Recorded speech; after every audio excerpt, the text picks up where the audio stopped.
This is a lecture from Open Tuition. To benefit from the lecture, you should download the free lecture notes from opentuition.com. So let's go back to the notes and see what we have next. Bonus and rights issues. We did bonus and rights issues in the individuals chapter, so you'll need to just check how that works. Make sure you've listened to that. So bonus issue, just to reiterate, is the number of shares are increased. There is no cost. Simply add the shares to the pool. It is not an operative event.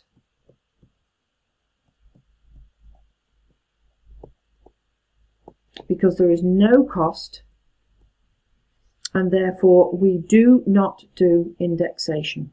Okay, no indexation.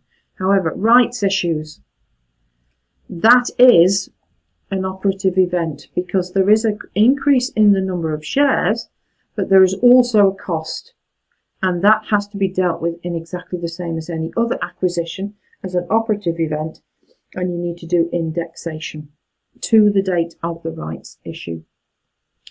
So you add the number of shares to the share column, the cost to the cost column, and then you have the indexation column which you have indexed. Example number 3.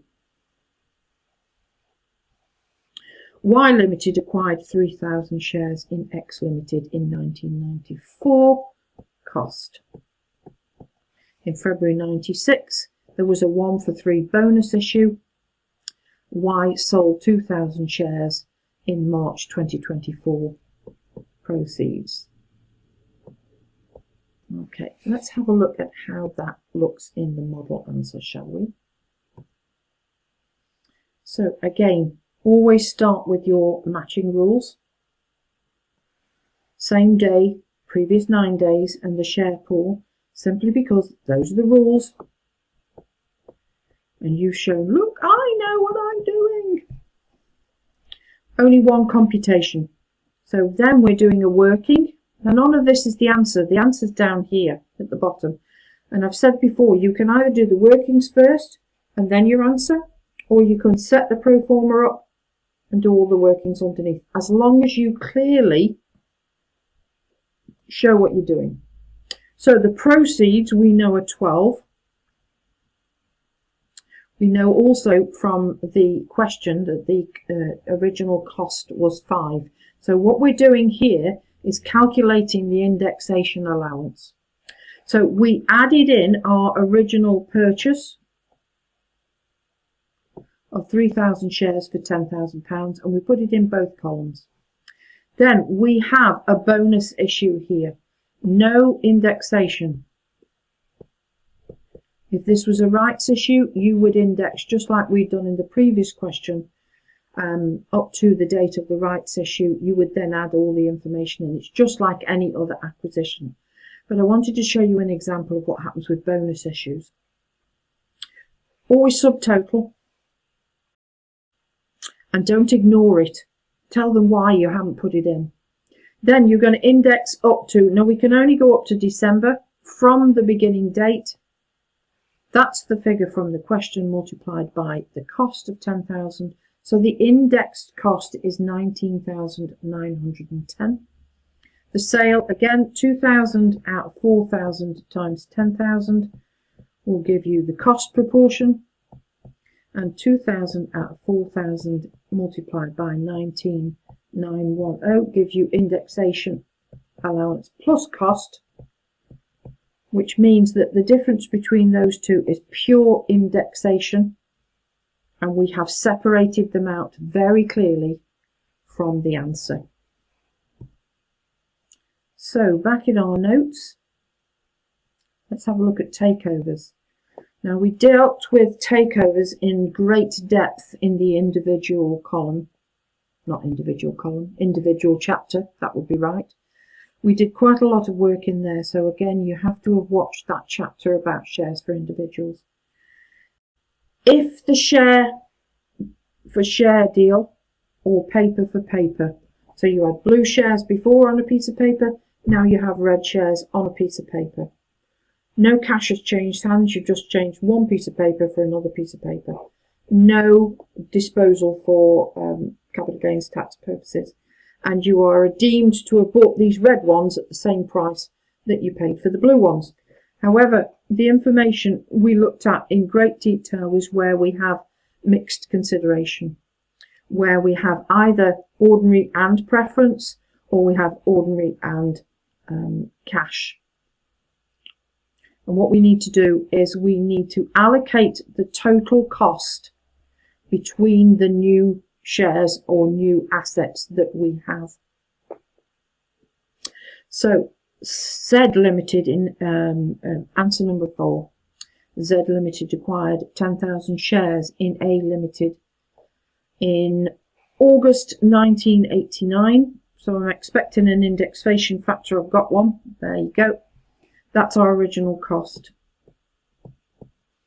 And in July 2022, B plc took over A Limited, and for each share in A Limited, we received the following: 2 ordinary shares valued at £1.50 each, and 1 preference share valued at £1. Now, it's these shares that was then sold in that year for £15,000. So let's get a clean sheet of paper up and let's have a look at how that would look in the takeover. Okay, so we're going to set up first our pro forma.